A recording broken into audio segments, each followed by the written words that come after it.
A radio operator in the 173rd Airborne Division keys his microphone. Eagle 6, this is Bravo 2. We're taking fire from the tree line approximately 200 m north of LZ, Papa, requesting immediate. The transmission ends not because the operator stopped talking, because a North Vietnamese Army sniper, listening to American frequencies from 300 meters away, had already calculated the exact position of that 10F antenna and put a round through the radio man's chest. 5 seconds. That's what they said in training. 5 seconds of life expectancy in a firefight if you're carrying the PRC-77. Some optimists claimed 30 seconds. Either way, you were a priority target, and everyone knew it. But here's what nobody told those young radio operators humping 54 pounds of equipment through the jungle. The real problem wasn't the antenna. It was what they were saying into the microphone and 500 miles away in a triple canopy hell called Phuoc Tuy Province. A handful of Australian soldiers were proving that you could operate for weeks in enemy territory without saying a single word over the radio. Not because they had better equipment, not because they had different frequencies, but because they understood something American commanders refused to believe. The enemy was listening. The enemy understood English.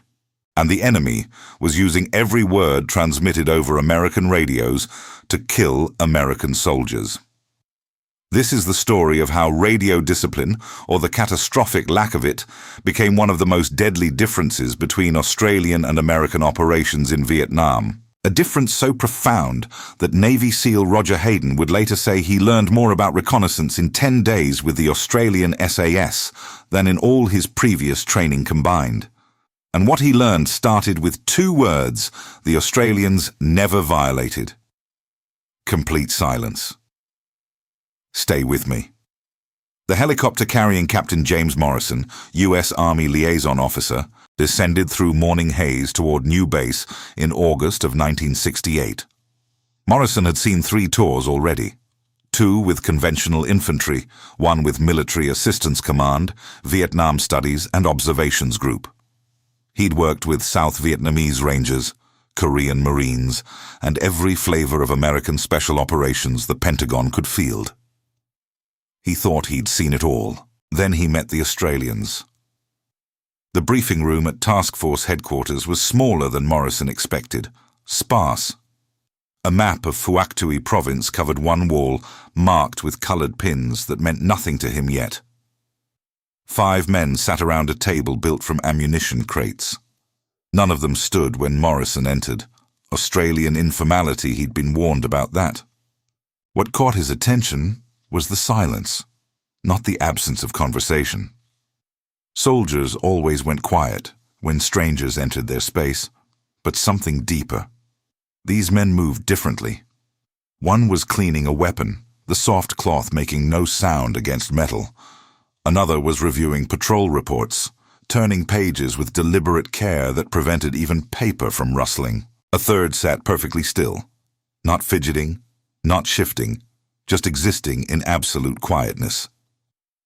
The patrol leader, a sergeant named Collins, finally acknowledged Morrison with a nod. "You'll be coming with us tomorrow, Captain 5-man Patrol. 3 days in the Hat Ditch." Morrison knew the Hat Ditch. The Americans called it the Iron Triangle of the South. 15 square kilometers of Viet Cong-controlled jungle where 3 American battalions had tried to operate and been systematically destroyed. The area had been declared off-limits to U.S. ground forces since January. "What's the objective?" Morrison asked. "Reconnaissance.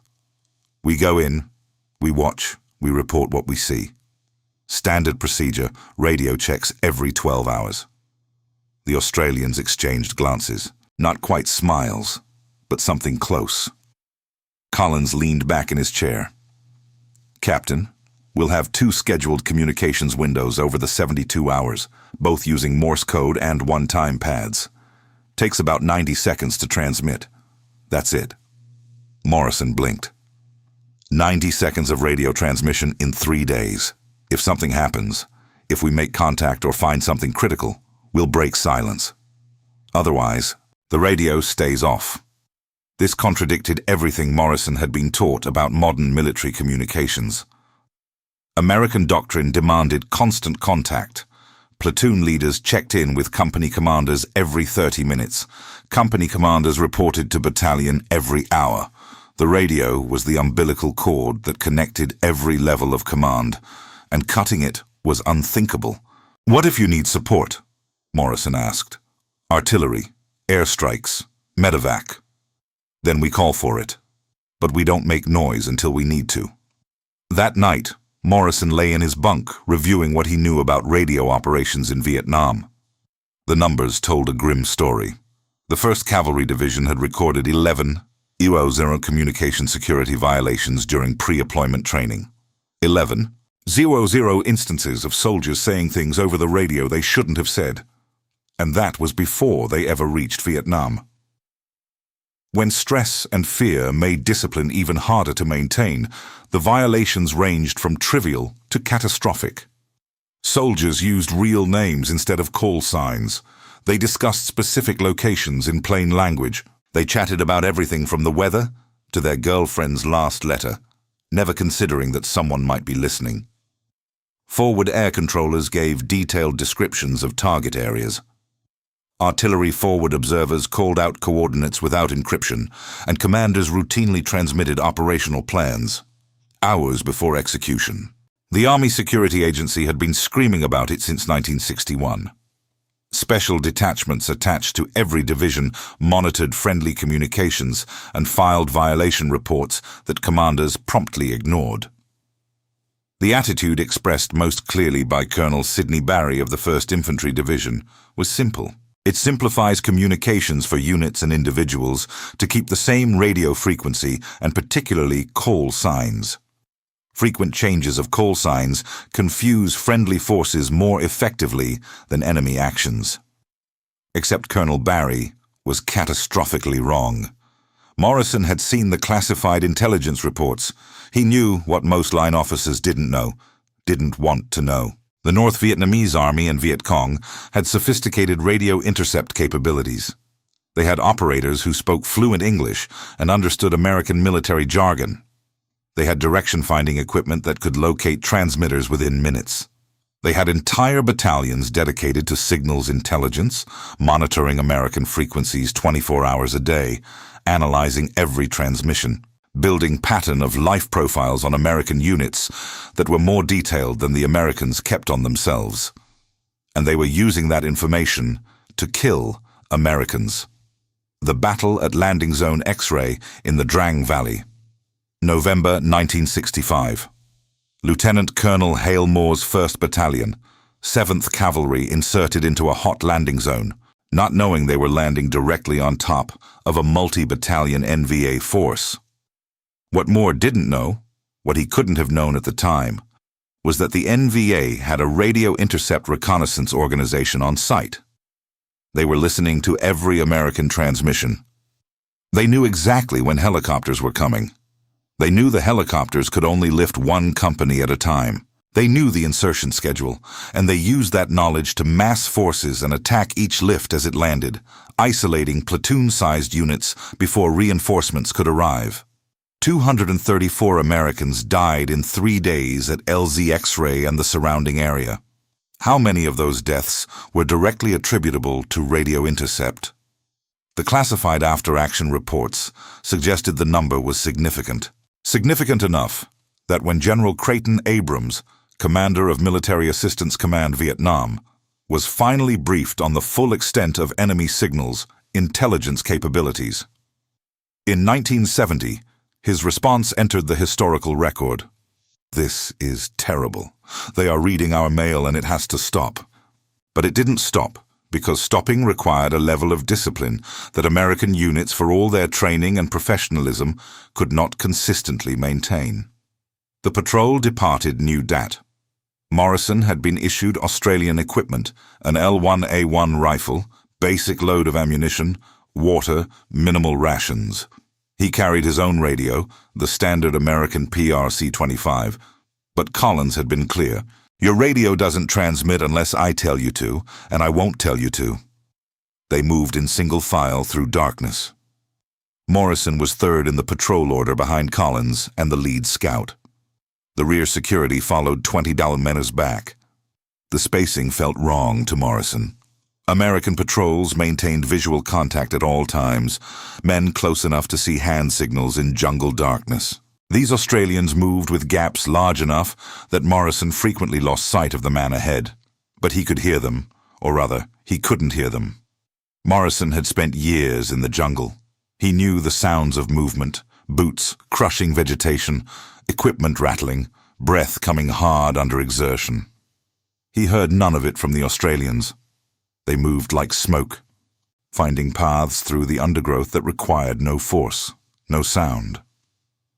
When they had to move through dense vegetation, they did it with glacial slowness, parting branches with care, replacing them without noise. They had been moving for 2 hours when Collins raised his fist. The patrol froze. Morrison froze with them, 1 foot still in the air, feeling the burn in his thigh as he held position. 30 seconds passed. A minute. Collins's hand moved. Subtle gestures Morrison couldn't interpret in the darkness. The lead scout moved forward, disappearing into black jungle. 2 minutes later, he reappeared, touched Collins's shoulder 3 times, and the patrol moved again. Morrison wanted to ask what they'd stopped for. He wanted to know what the hand signals meant, but asking required talking, and talking was apparently forbidden. So he filed the questions away and kept moving. Dawn found them 6 kilometers from Nuat, deep in the hat ditch. Collins selected a position in dense undergrowth, and the patrol established what American Doctrine called a patrol base. Except American patrol bases involve clearing fields of fire, setting up defensive positions, posting guards in rotation. The Australians did none of this. They simply melted into the jungle, each man finding a position that offered concealment and a view of the surrounding terrain. Then they waited. Morrison checked his watch. 0530. Back at American bases, radios would be crackling with morning reports. Companies checking in with battalions. Battalion operations centers updating division headquarters. Radio operators across Vietnam would be keying microphones, transmitting call signs and status reports and weather observations and 1,000 other details that seemed essential to modern military operations. The Australians sat in silence. By 0800, Morrison was certain something was wrong. 3 hours without radio contact violated every protocol he knew. He pulled out his notebook, wrote a question, "Shouldn't we check in?" and showed it to Collins. Collins shook his head.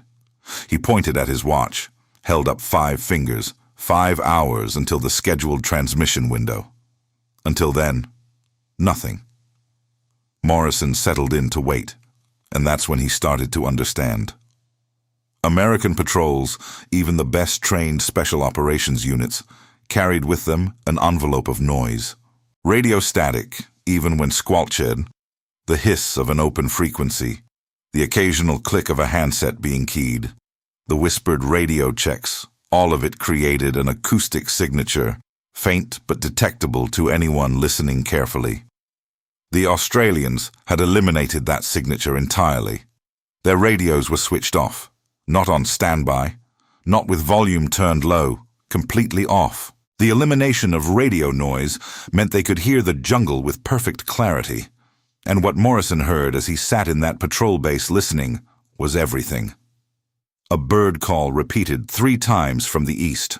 Collins's hand moved, pointing. The lead scout nodded. They'd identified the bird species, determined the call was genuine, filed the information away as part of the jungle's baseline. 20 minutes later, a different bird call, this one artificial. Morrison couldn't tell the difference, but Collins could. His hand moved again, different gestures. The patrol shifted, weapons oriented toward the sound. They waited. Nothing happened. After 10 minutes, Collins relaxed and the patrol stood down. "You heard it," Collins whispered, the first word spoken in 8 hours. "Not patrol. 4, maybe 5 men." They were signaling to each other. Morrison had heard nothing but a bird call. How do you know it was enemy? Wrong bird for this time of day, and the intervals were too regular. Human pattern, not animal. American doctrine would have called that contact. Would have demanded an immediate radio report to higher headquarters. Would have generated requests for supporting fires, air reconnaissance, possibly a quick reaction force, all of which would have required multiple radio transmissions, potentially exposing the patrol's position to the very enemy they were trying to avoid.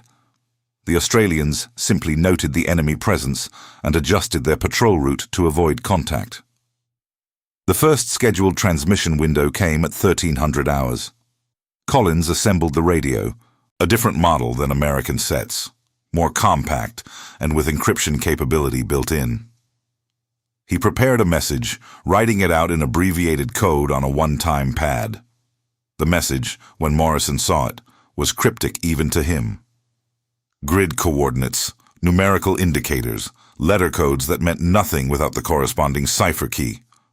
At exactly 1300 hours, Collins switched on the radio, sent the message in Morse code, received a brief acknowledgement, and switched the radio back off. Total transmission time, 47 seconds. That's it, Morrison asked. That's it. Base knows where we are. They know we're operational. They know what we've observed. If they need us to do something different, they'll tell us in the next transmission window. What if something changes? What if we run into trouble before then? Collins looked at Morrison with something that might have been pity. Captain, if we run into trouble, the whole of Phuoc Tuy province will know about it. We won't need a radio to call for help. They'll hear the gunfire. That night, Morrison learned why radio silence mattered in ways that went beyond avoiding enemy detection. The patrol was observing a trail junction, a location intelligence suspected was being used as a staging point for VC movements. They'd been in position for 3 hours, absolutely still, when an enemy patrol approached. 7 men, heavily armed, moving with the casual confidence of soldiers in their own territory. The enemy passed within 15 meters of the Australian position. So close Morrison could see the details of their uniforms, count the magazine pouches on their chest rigs, read the expressions on their faces. They were talking, not quietly, not with the caution of soldiers in a combat zone, but with normal conversational volume, joking from what Morrison could tell by their tone. They had no idea the Australians were there. If this had been an American patrol, the protocol would have been clear. Observe the enemy, count them, note their equipment and direction of travel.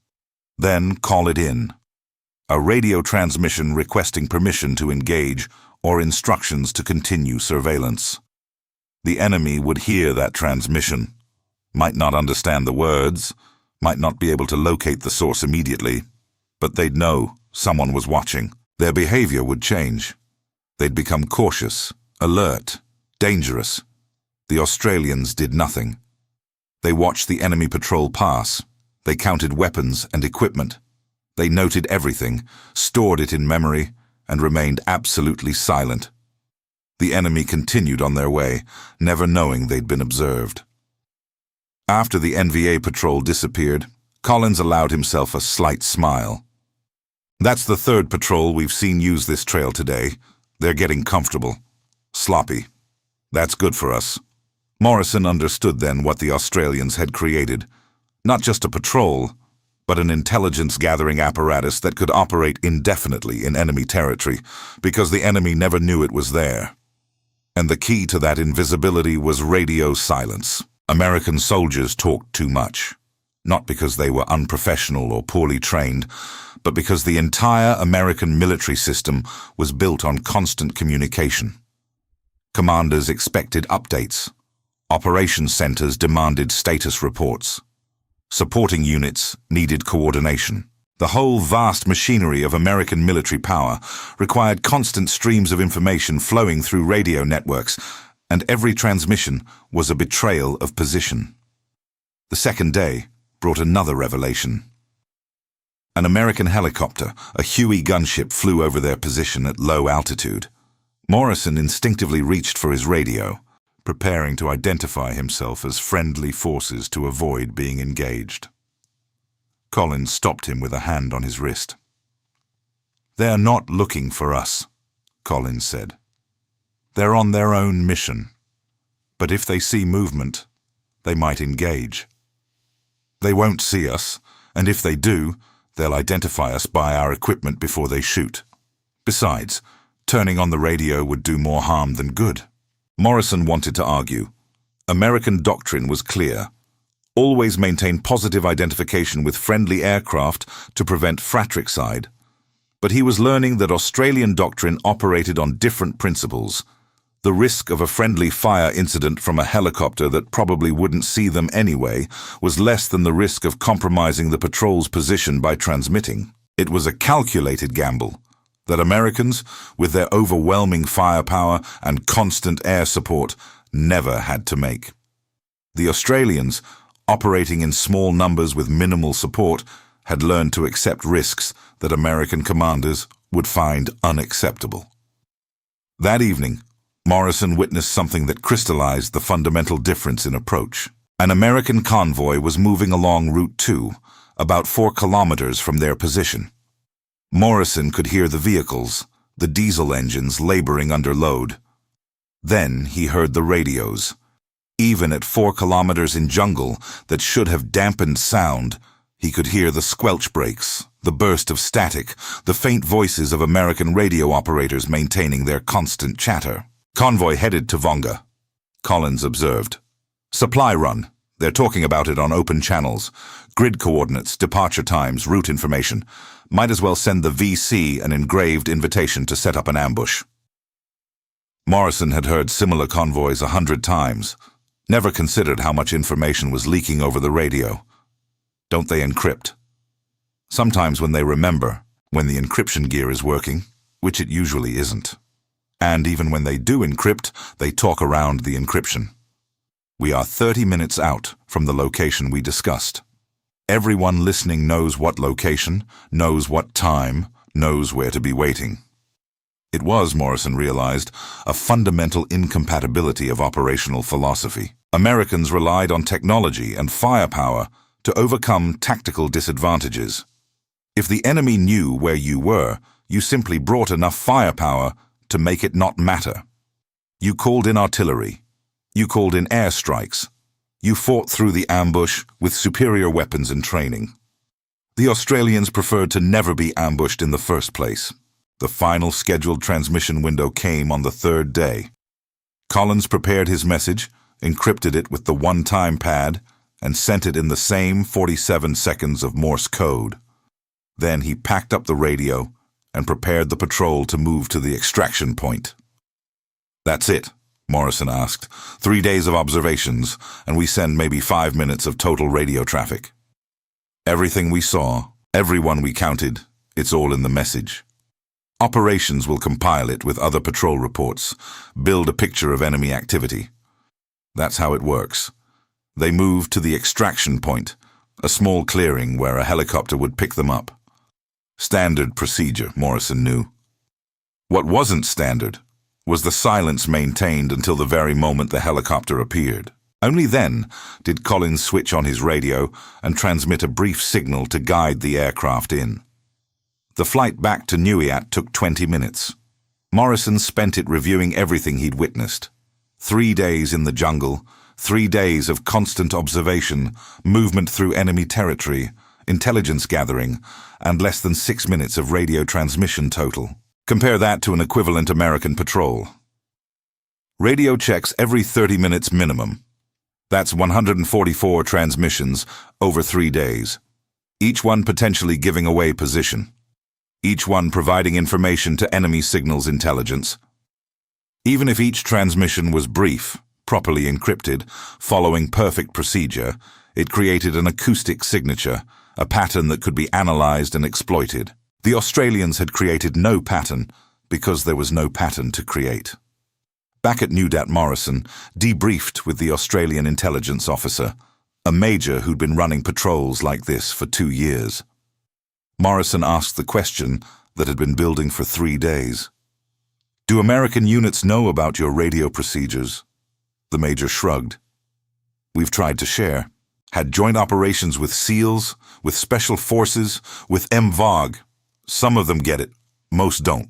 Their command structure won't allow it. What do you mean? American commanders need constant updates. They can't function without knowing where every unit is, what every unit is doing, every minute of every day. If a patrol goes silent for 12 hours, commanders panic. They assume something's gone wrong. They send in quick reaction forces, air reconnaissance, create a whole situation that's worse than just maintaining radio silence in the first place. Morrison understood the problem wasn't training or equipment or individual discipline. The problem was systematic, institutional. The entire American military machine was built on a foundation of constant communication and changing that would require rebuilding the machine from the ground up. The report Morrison filed after his rotation with the Australians was classified at the highest levels. In it, he documented everything he'd observed, compared Australian and American radio procedures, and reached conclusions that contradicted decades of American military doctrine. The key finding, radio discipline more than any other single factor, determined patrol survival in denied territory. Patrols that maintained radio silence could operate for weeks in areas where American units couldn't survive for days. The enemy could not ambush what they could not locate, and radio transmissions were the primary method of location. Morrison's recommendations were radical. Reduce scheduled radio checks from every 30 minutes to every 12 hours. Train all radio operators in Morse code and encryption. Institute mandatory radio silence except during actual emergencies. Punish violations of radio discipline as severely as violations of weapons safety. The recommendations were noted, filed, and ignored because implementing them would have required acknowledging an uncomfortable truth. American doctrine built on overwhelming firepower and constant communication had a fatal flaw when facing an enemy who could hear every word transmitted. Navy SEAL. Roger Hayden learned this lesson in 1968 during a 10-day joint operation with Australian SAS in the Rungsat Special Zone. Hayden, a veteran of multiple combat tours, considered himself an expert in reconnaissance operations. Then he spent 10 days with the Australians, and everything he thought he knew about operating in hostile territory changed. For the entire 10 days, Hayden would later recount, the Aussies didn't say a word. Not on the radio, not to each other unless absolutely necessary. They communicated entirely through hand and arm signals, and at first I thought it was excessive. I thought they were being too cautious. Then I realized something. In 10 days, operating in territory where American units were getting hit every time they went out, we never got ambushed, never even took fire because nobody knew we were there. The Australians had developed a comprehensive system of silent communication, over 100 different hand signals, each with specific meaning. Signals for enemy contact, for change of direction, for halting, for danger, for all clear. Signals for counting enemy personnel, for identifying weapons, for designating targets. An entire language that could be used without making a sound. American units used hand signals too, but in a limited way. Basic signals for immediate tactical situations. Enemy sighted, take cover, move forward. But for complex communication, for coordination of movement, for detailed intelligence reporting, Americans relied on radio. The Australians had eliminated that reliance entirely, and in doing so, they'd eliminated the single greatest vulnerability in small unit operations. The difference showed in the statistics.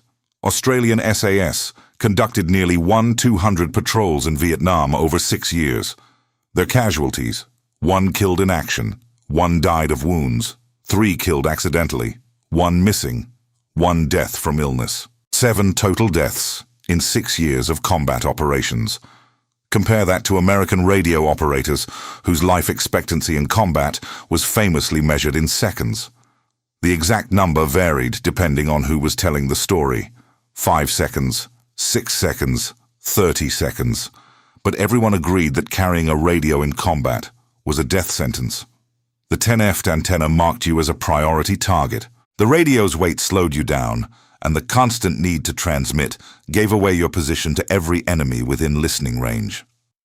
The irony was that the Australians carried radios too. The same basic equipment, sometimes better, sometimes worse than American sets, but they carried them turned off, wrapped in waterproof material, packed away until absolutely needed. The radio was a tool of last resort, not the primary means of communication. American commanders couldn't comprehend this approach. When Australian officers tried to explain their radio procedures during joint planning sessions, American operations officers would interrupt with concern. What if you need fire support? What if you run into trouble? What if we need to update your mission? The Australian answer was always the same. If we need support, we'll call for it. If we run into trouble, you'll hear about it. And if the mission changes, tell us during the next scheduled transmission window.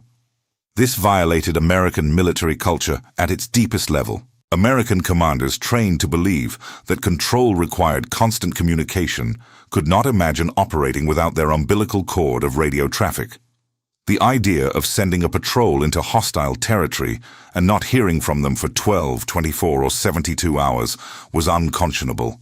But the Australians proved it worked. Not just worked, but worked better than the American alternative. The North Vietnamese Army understood this better than the Americans did. Captured documents from NVA signals intelligence units revealed the extent to which they relied on American radio traffic. They had operators who could identify individual American radio operators by their voice and transmission style. They had linguists who understood not just English, but American military jargon. They had analysts who could take fragmentary radio intercepts and construct complete pictures of American operations. One captured training manual from the 47th Reconnaissance Battalion included this instruction. Pay special attention to American forward air controllers and artillery observers. They will transmit target coordinates, strike times, and observation positions in clear language. This information can be used to avoid bombardment and eliminate observation posts. Another document from a VI political officer in Bouac Toi province contained a direct order that perfectly captured how the enemy viewed different Allied forces. Americans can be defeated. They depend on air support and artillery. Australians avoid. They are worse than us. They live in the jungle.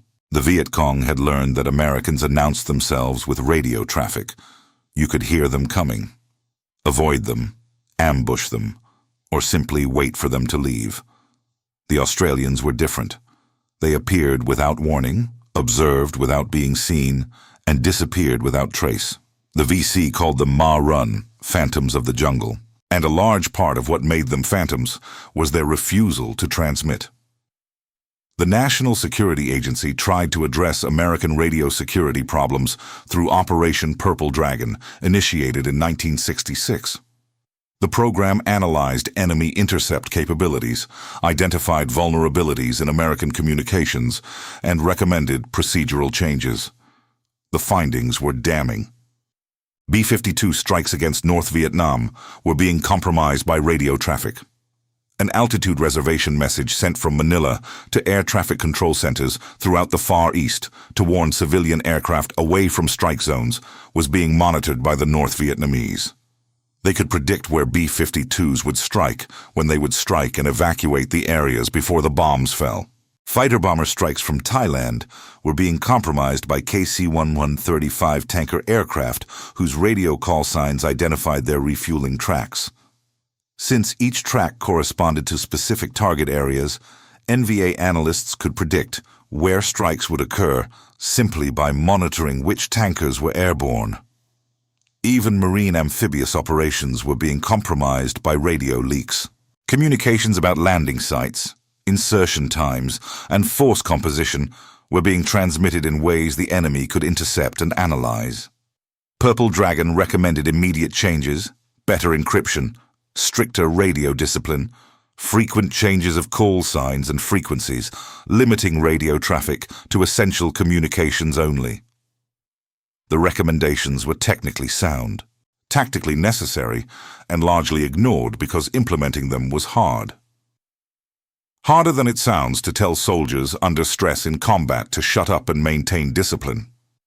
Harder than it sounds to convince commanders that less communication might mean better security. Harder than it sounds to change an institutional culture that had been built over decades of conventional warfare where radio was king. The Australians had built their culture differently from the start. British special operations traditions, honed in Malaya and Borneo, emphasized stealth and independence over constant communication. When Australian SAS deployed to Vietnam, they brought that culture with them and refined it through hard experience. They learned which radios could be heard at what distances. They learned that even encrypted transmissions could be direction found and used to locate patrol positions. They learned that scheduled transmission windows using Morse code and one-time pad encryption provided adequate command and control while minimizing exposure. Most importantly, they learned that the jungle itself could be their communication network. The natural sounds of birds and animals, when properly understood, provided better intelligence than any radio network. The ability to hear the enemy coming because your own patrol made no noise and transmitted no radio signals was more valuable than any amount of air support. American soldiers who operated with the Australians came away changed. Roger Hayden described his 10 days as a revelation in fieldcraft. Other Americans echoed similar sentiments. But when they returned to American units and tried to implement Australian techniques, they encountered resistance from command structures that couldn't adapt. I tried to get my platoon to maintain radio silence during patrols. One Special Forces sergeant reported in a 1969 interview lasted exactly one patrol. Battalion called for a radio check 30 minutes in. I didn't respond, maintaining silence like the Australians taught me. Battalion assumed we were in trouble and sent a quick reaction force, created a whole cluster that compromised our position and endangered everyone involved. After that, I went back to standard radio procedures, even though I knew it was getting guys killed. This was the tragedy of American radio operations in Vietnam. Individual soldiers understood the problem. Small unit leaders understood the problem. Even some senior officers understood the problem, but the system couldn't change, because changing would require admitting that American doctrine, American training, American technology, and American command and control procedures had fundamental flaws.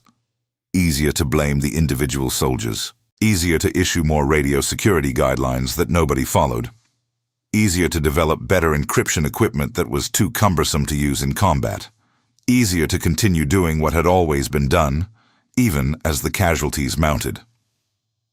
Lieutenant General Charles Meyer, commander of the 1st Signal Brigade in Vietnam, summed up the situation in his post-war assessment. All users were more or less aware of their vulnerabilities to enemy intercept, analysis, and decoding, and the need for authentication and encoding. The gap between this knowledge and actual practice in combat units was immense. And in Vietnam, it was an insurmountable problem. Insurmountable. That word appeared in official assessments, in classified reports, in congressional testimony. The problem was known, understood, documented in excruciating detail. But it was insurmountable because solving it would require changes the institution would not accept. The Australians proved it wasn't insurmountable. They proved that small units could operate effectively, even in the most hostile environments, with minimal radio communication. They proved that radio silence enhanced survival rather than compromising it. They proved that well-trained soldiers operating with clear procedures and mutual trust could function for extended periods without constant command oversight. But American military culture in the 1960s could not absorb these lessons.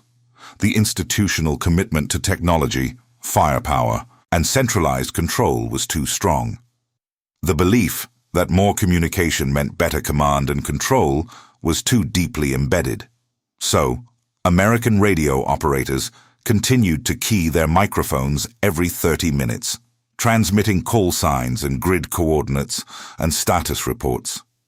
And enemy signals intelligence operators continued to listen, plot, and direct forces to ambush positions. And the life expectancy of American radio men remained measured in seconds. The final assessment of Australian radio procedures didn't come until years after the war. In classified studies conducted by the U.S. Army Command and General Staff College, analysts compared Australian and American patrol effectiveness in similar operational environments. The conclusions were unambiguous. Australian patrols operating with minimal radio traffic had significantly longer operational endurance in denied territory. They gathered better intelligence because they could observe without being detected. They had fewer casualties because the enemy couldn't locate them through radio direction finding, and they achieved better tactical results because they maintained the element of surprise. The studies recommended adopting Australian-style radio procedures for American Special Operations units. Some recommendations were implemented decades later in the post-Vietnam era. Modern Special Operations forces use many of the techniques the Australians pioneered. Scheduled transmission windows, burst communications, heavy reliance on alternative signalling methods. But during the war itself, when it mattered most, the lessons went unlearned. Roger Hayden's testimony about his 10 days with the Australians includes one particularly striking observation. Their fieldcraft was so good, he said, not because they had better training or better soldiers, though they were damn good, but because they understood something we didn't. In the jungle, noise is death, and radio transmissions are the loudest noise you can make. That understanding, that fundamental insight into the nature of small unit combat in denied territory, separated those who became phantoms of the jungle from those who became targets. The Australians mastered it through culture, training, and institutional commitment to radio discipline. They paid for that mastery with years of hard experience in Borneo and Malaya before Vietnam. The Americans never quite got there. They had the equipment. They had brave soldiers. They had tactical innovations and technological advantages.